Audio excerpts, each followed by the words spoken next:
Now we'll derive the condition for pure rolling for an object which is rolling through an inclined plane. So our previous derivation was for finding the acceleration and force of friction. Now when these objects roll purely, that means it will not slip through the plane or through the surface of the inclination.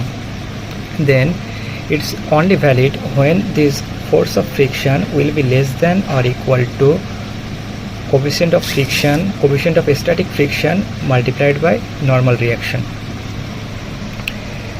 For that, so condition of pure rolling will be valid when our force of friction F will be less than equal to mu s. Mu s indicates the coefficient of static friction time normal reaction.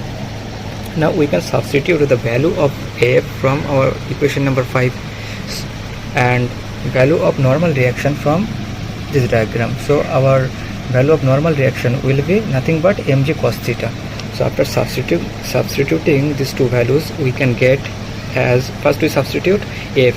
What is the value of F? F is nothing but mg sin theta. F is mg sin theta divided by 1 plus m r square divided by I. This is our value of F. That is equal to mu s, means coefficient of static friction multiplied by normal reaction. Now we can see the value of normal reaction is nothing but mg cos theta. So we'll put this as equal to mg cos theta. So from this equation, this mg both cancelled. After cancelling this term, we can get mu s will be greater than equal to sin theta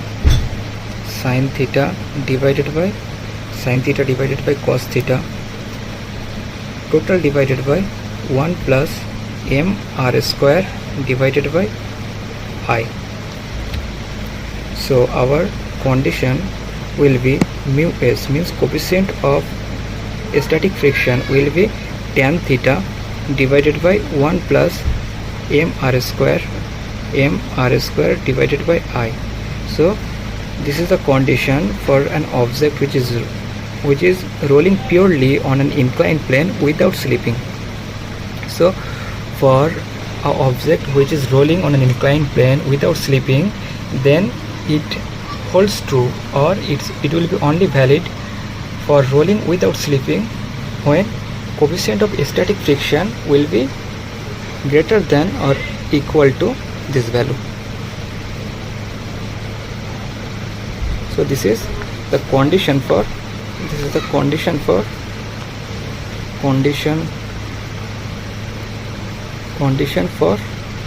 pure rolling